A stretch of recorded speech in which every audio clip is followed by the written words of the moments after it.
संप्रभा निपविघ्नमय देव शुभकार्येषु सर्वदा। जय जय श्री गणेशाय नमो नमः। जय जय श्री गणेशाय नमो नमः। जय गणेश गिरिजा सुमन मंगल मूल सुधान कार्तिक तुम देव भय वरदान। जय श्री गणेशाय नमो नमः। वक्रतुंड महाकाय सूर्यकोटि संप्रभा निपविघ्नमय देव शुभकार्येषु सर्वदा। कंठे यस्य विराजते हि गरलम गंगा जलम मस्तके वामे अंग गिरिराज दाज तनजा भवानी पति। नंदी स्कंद गिरिराज सहित श्री विश्वनाथ प्रभु काशी मंदिर ईशतोखलु गुरुदेव सदा मंगलम। कपूर गौरम करोमतारम संसार सारम भुजगंधारम सदा वसंतम हितरविंदे भवम भवानी सहितम नमामि। करिदंडवत सप्रेम दिजि शिव सन्मुख करजोरी विनय करत गदगद सुमुज घोर गति मोरी। बोलो हर हर महादेव सदा जय जयकारो। अखंड नंद बोधाय शिष्य संताप हरणे सच्चिदानंद रूपाय तस्मै श्री गुरुवे नमः। अखंड मंडलाकारं व्याप्तेन चराचरं तद्वर्षितेन तस्मै श्री गुरुवे नमः। अज्ञानतिमिरादस्य ज्ञाननिष्काराय सुस्मृतमेन तस्मै श्री गुरुवे नमः। गुरुर्ब्रह्मा गुरुर्विष्णु गुरुर्देवो महेश्वरा गुरुर्साक्षात् परब्रह्म तस्मै श्री गुरुवे नमः। तुम सदा जय जयकार कंठमादं सदा जय जयकार। ओम नमः शिवाय हर हर ओम नमः शिवाय ओम नमः शिवाय। श्री गुरु चरण सरोज रज निज मन मुकुर सुधारि वरनहु रघुमल विमल जसु जोदाय गोपलचारि। बुद्धिहीन तनु जानिके सुमरहु पवन कुमार बल बुद्धि विद्या देव हरहु कलेश विकार संकट मत सदा जय जयकार। ओम नमः शिवाय ओम नमः शिवाय। जय महादेव शिव नमः शिवाय।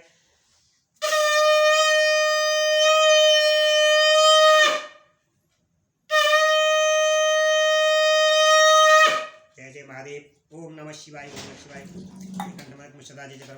ओम नमः शिवाय हर महादेव ओम नमः शिवाय। तुम शांति नहीं रहा तुमसे आए नमः शिवाय तुम सदा जय जय करो। ओम नमः शिवाय ओम नमः शिवाय ओम नमः शिवाय। भक्तजनों श्रावण मास स्टार्ट हो गया है। शिव महापुराण कथा मैं सब कुछ भक्तजनों को सुना रहा हूँ। जो मेरी कथा को सुनेगा लाइक करेगा कमेंट करेगा उसके समस्त कलियों के पाप नष्ट हो जाएंगे। जो कल कथा मैंने सुनाई थी यूट्यूब चैनल के माध्यम से देवों के स्तमन से ब्रह्मा जी का कोप शांत होना और शिवजी का कोप शांत होना और शिवजी के उन्हें वर देना मय का दानम शिवजी के समीप आना और उनसे वर याचना करके करना शिवजी से वर पाकर मय का वित्तल लोक में जाना। जो कल कथा मैंने सुनाई थी जो आज मैं कथा यूट्यूब चैनल के माध्यम से सुनाने जा रहा हूँ। भक्तजनों जो श्रावण मास चल रहा है अब शिव की हर घर में शिव विराजमान होंगे। जो भी हमारी कथा को सुनेगा लाइक करेगा कमेंट करेगा उसके भगवान सदाशिव कलियुग के पाप हर लेंगे। तुम्हें सदा जय जयकार हूँ।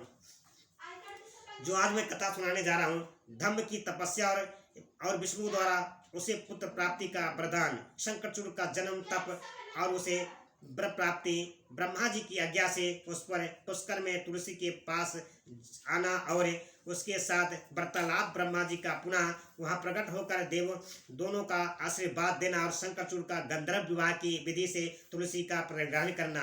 जो इस कथा को सुनेगा आगे शेयर करेगा लाइक करेगा कमेंट करेगा मेरे चैनल को सब्सक्राइब करेगा भगवान सदाशिव माता गौरा पार्वती भक्तजनों आप सब पर कृपा बनवाए रखेंगे। बोलो हर हर सदा जय जयकार। पंखा चढ़ा दो। तदंतर जलंधर की उत्पत्ति लेकर उसके वध तक का प्रसंग सुनाकर सनत कुमार जी ने कहा कि उन्हें अब शंभु का दूसरा चरित्र प्रेम पूर्वक श्रवण करो। उसके सुनने मात्र से शिव भक्ति दर्शन हो जाती है। व्यास जी शंकरचूड़ नामक एक महावीर दानव था जो देवों के लिए कट्टक स्वरूप था। उसे शिवजी ने रण के मुहाने पर त्रिशूल में मार डाला था। त्रिशूल से मार डाला था। शिवजी का वह दिव्य चरित्र परम पावन तथा पाप नाशक है। तुम पर अधिक स्नेह होने के कारण मैं उसका वर्णन करता हूँ। तुम प्रेम पूर्वक उसे श्रवण करो। ब्रह्मा के पुत्र जो महर्षि मारीच थे उनके पुत्र कश्यप हुए मननशील धार्मिष्ठ सृष्टिकर्ता विद्या संपन्न तथा प्रजापति थे। दक्ष ने प्रसन्न होकर अपनी 13 कन्याओं का विवाह उनके साथ कर दिया। उनकी संतानों का इतना अधिक विस्तार हुआ कि उसका वर्णन करना कठिन है। वह उन कश्यप पत्नियों में एक का नाम धनु था। वह श्रेष्ठ सुंदरी तथा महाबली रूपवती थी। उसका सदवी का सौभाग्य बढ़ा हुआ था। उन्हें उसे धनु के बहुत से महाबली पुत्र उत्पन्न हुए। विस्तार भाव से उनके नाम नहीं गिनाए जा रहे हैं। उनमें एक नाम विप्रचिति था, जो भी महान बल पराक्रम से संपन्न था। उसका पुत्र धम्म हुआ, जो जितेंद्रिय धार्मिक तथा विष्णु भक्त था। जब उसके कोई पुत्र नहीं हुआ तब उसने वीर को चिंता व्याप्त हो गई और उसने शंकराचार्य को गुरु मानकर उनसे श्री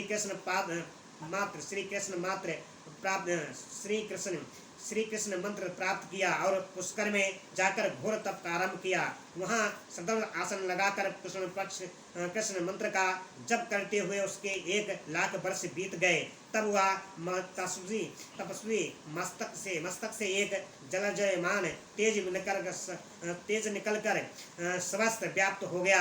वह तेज इतना दूसरा था कि उससे संपूर्ण देवता मुनि तथा मनुष्य संतप्त हो उठे। तब वे इंद्र को अगुआ बनाकर ब्रह्मा के शरणागत हुए। वहाँ उन्होंने संपूर्ण तपस्वी के विधाता को प्रणाम करके उनकी स्तुति की और फिर विशेष रूप से व्याकुल होकर अपना सारा वृत्तांत उनसे कह सुनाया। उनकी बात सुनकर ब्रह्मा भी उनके साथ लेकर वह सारा वृत्तांत विष्णु को सुनाने के लिए वैकुंठ को चले।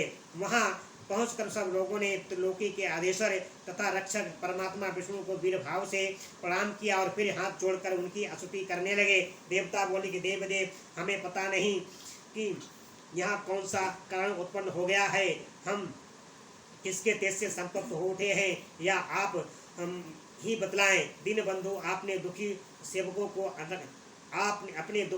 अपने दुखी सेवकों को रक्षक तो आप ही हैं, अतः शरणदाता रमानाथ हम शरणागतों की रक्षा कीजिए। शरणागत जी कहते हैं कि मुझे ब्रह्मा आदि देवताओं के वचन को सुनकर शरणागत वत्सल भगवान विष्णु मुस्कुराए और प्रेम पूर्वक बोले। विष्णु ने कहा कि अमरो, शांत रहो, घबराओ मत, भयभीत ना हो, कोई उलट पुलट नहीं होगा, क्योंकि अभी प्रलय काल समय नहीं आया है। यह तेज तो धम्म नामक दानव का है, जो मेरा भक्त है, पुत्र की कामना से तप कर रहा है। मैं उसे वरदान देकर शांत कर दूंगा। सनत जी कहते हैं कि मुझे भगवान विष्णु के जो कहने पर ब्रह्मा आदि देवताओं की व्यग्रता जाती रही। वे तब सभी धैर्य धारण करके अपने अपने धाम को लौट गए। इधर भगवान अच्युत भी वर प्रदान करने के लिए पुष्कर को चल पड़े। वहाँ धम्म नामक दानव तप कर रहा था। वहाँ पुष्कर पहुंचकर श्रीहरि ने अपने मंत्र का जप करने वाले भक्त धम्म को स्वतना देते हुए मधुर वाणी से कहा, वर मांग। तब विष्णु का उपयुक्त वचन सुनकर और उन्हें आगे उपस्थित देखकर धम्म बड़ी भक्ति के साथ उनके चरणों में लोटपोट हो गया और बराबर स्तुति करते हुए बोला। धम्म ने कहा कि देवादिदेव कमल नयन, आपको नमस्कार है। रमानाथ, मुझ पर कृपा कीजिए। त्रिलोकेश, मुझे एक ऐसा वीर पुत्र दीजिए जो आपका भक्त तथा महान बल पराक्रम से संपन्न हो। वह त्रिलोकी को जीत ले, परंतु देवता उसे पराजित ना कर सके। सनत कुमार जी कहते कि उन्हें दानवराज धम्म के योग कहने पर श्रीहरि ने उसे वर दे दिया और उसे घोर तप से उसे निवृत्त करके स्वयं अंतर्धान हो गए। दानव वेंद्र धम्म की तपस्या सिद्ध हो चुकी थी, जिससे उसका मनोरथ पूर्ण हो गया था। अतः वह श्रीहरि वहाँ भी श्रीहरि के चले जाने पर उस दिशा को नमस्कार करके अपने घर को लौट गया। थोड़े ही समय के उपरांत उसकी भाग्यवती पत्नी गर्भवती हो गई। वह अपने तेज से घर के भीतरी भाग को प्रकाशित करती हुई शोभा पाने लगी। मुने श्री कृष्ण के प्रसाद को अग्रणी जो सुदामा नामक गोप था, जिसे राधा जी ने साप दे दिया था, वही उसके गर्भ में प्रविष्ट हुआ था। तदंतर समय आने पर सदवी धम्म पत्नी के एक तेजस्वी बालक को जन्म दिया। तब पिता ने बहुत से मुनीश्वरों को बुलाकर उसका विधि पूर्वक जात कर्म आदि संस्कार संपन्न किया। द्विजोत्तम उस पुत्र के उत्पन्न होने पर बहुत बड़ा उत्सव मनाया गया। फिर शुभ दिन आने पर पिता ने उस बालक का शंखचूड़ ऐसा नामकरण किया। वह अपने पिता के घर में शुक्ल पक्ष के चंद्रमा की भांति बढ़ने लगा। वह अत्यंत तेजस्वी था। उसने बचपन में ही सारी विद्याएं सीख ली। वह नित्य बाल क्रीड़ा करके अपने माता पिता का हर्ष बढ़ाने लगा और अपने समस्त कुटुंबियों का तो वह विशेष रूप से प्रेम भाजन हो गया। तदंतर वह शंकरचूड़ बड़ा हुआ, तब वह जोगी जैगिस मुनि के उपदेश से पुष्कर में जाकर ब्रह्मा जी को प्रसन्न करने के लिए भक्ति पूर्वक तपस्या करने लगा। उस समय एक एकाग्र मन हो अपनी इंद्रियों को काबू में करके गुरु प्रतिष्ठ ब्रह्मा जी का ब्रह्म विद्या का जप करता रहा। यो पुष्कर में तपस्या करते हुए उसे दानवराज बोलो हर नारायण पुष्कर जय जयकार नमः शिवाय ओम नमः शिवाय। शंकरचूड़ को वर देने के लिए लोग गुरु एवं ईश्वरशाली ब्रह्मा शीघ्र ही वहां पधारे और वहां देव दानव बिंद से बोले वर मांग। ब्रह्मा जी को देखकर उसने अत्यंत नम्रता से उन्हें अभिवादन किया और फिर उत्तम वाणी से उनकी स्तुति की। तपस्या उनसे ब्रह्मा से वर मांगते हुए कहा कि भगवान मैं देवताओं के लिए अजय हो जाऊं।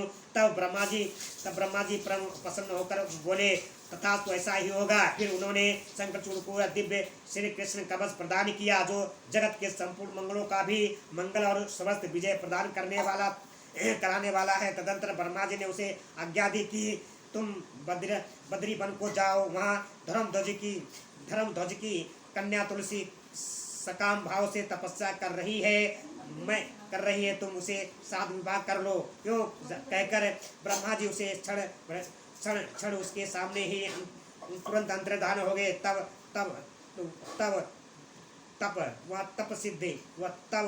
सिद्धि शंकरचूड़ भी जिसके सारे मनोरथ तपोबल से पूर्ण हो चुके थे, वह मुख पर प्रसन्नता खिल रही थी। पुष्कर में ही उस जगत के मंगलों को भी मंगल स्वरूप कवच को गले में बांध लिया और ब्रह्मा जी के आज्ञा अनुसार वह तत्काल ही बद्री आश्रम को चल पड़ा। वहां दानव शंकरचूड़ सहसा उस स्थान पर जा पहुंचा जहां धर्मध्वज की पुत्री तुलसी प्राप्त कर रहे थे। सुंदरी तुलसी का रूप अत्यंत कामनी और मनोहर था। वह तो उत्तम शील से संपन्न थी। उस सती को देखकर शंकरचूड़ उसके समीप ही ठहर गया और मधुर वाणी से उससे बोला। शंकरचूड़ ने कहा सुंदरी तुम कौन हो, किसकी पुत्री हो, तुम यहाँ चुपचाप बैठकर क्या कर रही हो, यह सारा रहस्य मुझे बतलाओ। सनतवादी कहते हैं कि मुझे शंकरचूड़ के एक सकाम वचन सुनकर तुलसी ने उससे कहा। तुलसी बोली मैं धर्मध्वज की तपस्वी कन्या हूँ, मैं और यहाँ तपोवन में तप कर रही हूँ। आप कौन हैं? पूर्वक अपने अभिष्ट स्थान को चले जाए, क्योंकि नारी जाति ब्रह्मा आदि को भी मुँह में डाल देने वाली होती है। यह विषय तुल्य निंदनीय दोष उत्पन्न कराने वाली मायारोपणी तथा विचारशील को भी श्रृंखला के समान जकड़ लेने वाली होती है। सनत कुमार जी कहते कि महाराज से तुलसी जब इस प्रकार रस भरी बातें कहकर चुप हो गई तब उसे मुस्कुराते हुए देखकर शंकरचूड़ ने भी कहना आरंभ किया। शंकर जी बोला कि देवी तुमने जो बात कही है वह सारी की सारी मिथ्या हो, ऐसी बात नहीं है। उसमें कुछ भी सत्य और कुछ असत्य भी। इसका विवरण मुझसे सुनो। सोमने जगत में जितनी पतिव्रता नारियां हैं उनमें तुम गृहिणी हो।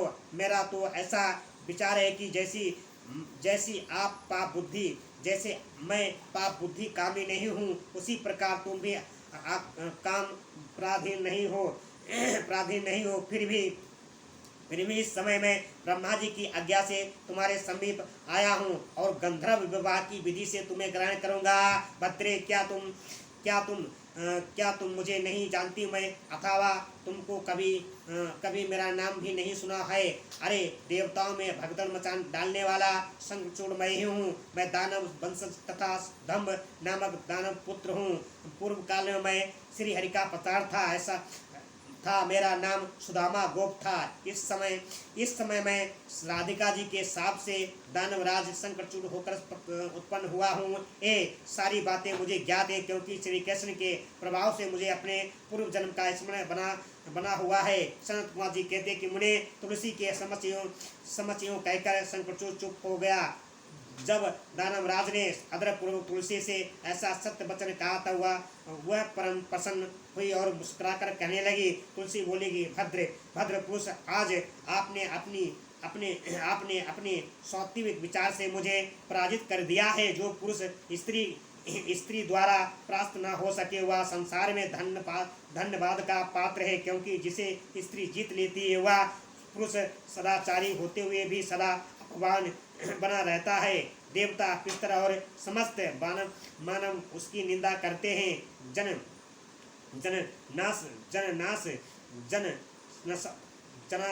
जना शौच तथा और मरना शौच में ब्राह्मण 10 दिनों में, क्षत्रिय 12 दिनों में और वैश्य 15 दिनों में शुद्ध हो जाता है तथा शूद्र की शुद्धि 1 मास में हो जाती है। ऐसा वेद का अनुशासन है, परंतु स्त्री से पराजित हुए पुरुष की शुद्धि चितादाह के अतिरिक्त अन्य किसी प्रकार से संभव ही नहीं है। इसी कारण उसके पितर उसके द्वारा दिए गए पिंड तर्पण आदि को भी इच्छा पूर्वक ग्रहण नहीं करते तथा देवता भी उसके द्वारा अर्पित किए गए पुष्प फल आदि को भी स्वीकार नहीं करते। जिसका मन स्त्रियों द्वारा आहत हो जाता है उसके ज्ञान, उत्तम तप जप होम पूजन विद्या और दान से क्या लाभ, अर्थात उसके ये सभी निष्फल हो जाते हैं। मैंने आपकी विद्या, प्रभाव और ज्ञान को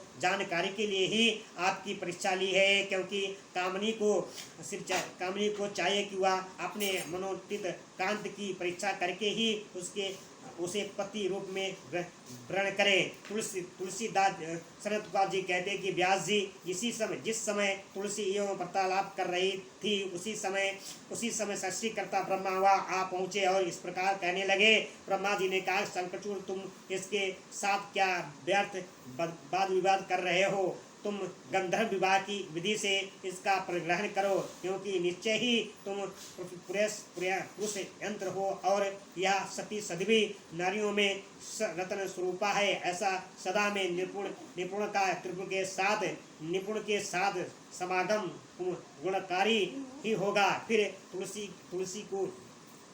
तुलसी की ओर लक्ष्य करके बोले, सती सदवी तुलसी, तो ऐसा गुणमान कांति कथा क्या परीक्षा ले रही है? यह तो देवताओं, असुरों तथा और दानवों को मदन करने वाला है। सुंदरी, तो इसके साथ संपूर्ण लोक में हर हर महादेव सदा जय जय करो।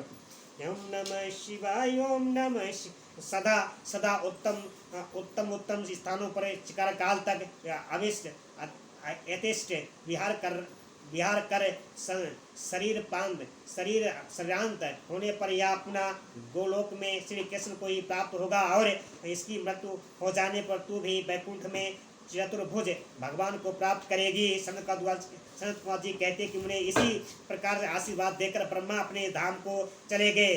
तब दानव शंकरचूड़ ने गंधर्व विवाह की विधि से तुलसी का ग्रहण किया, तो यो तुलसी के साथ विवाह करके वह अपने पिता के स्थान को चला गया और मनोरम भवन में उस रामणी के साथ विहार करने लगा। बोलो हर हर सदा जय करो। ओम नमः शिवाय, ओम नमः शिवाय, ओम नमः शिवाय, जय महादेव शिव नमः शिवाय, ओम नमः शिवाय, जय नमः शिवाय, जय महादेव शिव नमः शिवाय।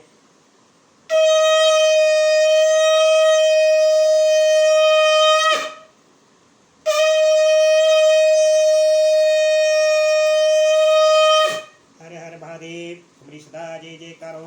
ओम नमः शिवाय ने कंठ में सदा जय जय करो। ओम नमः शिवाय। भक्तों जो सबको नमस्कार। श्रवण मास चालू हो गया है। शिवनाथड़ा भक्तों जो ज़्यादा से ज़्यादा सुने, ज़्यादा लाइक करे, ज़्यादा शेयर करे। राम राम की लूट है, राम राम की लूट है, लूट सके तो लूट, काल समय पछताएगा जब प्राण जाएंगे छूट। बोलो सिया बलरामचंद्र की जय हो, पवन पुत्र हनुमान की जय। हर हर महादेव, तुम्हारी सदा जय जय।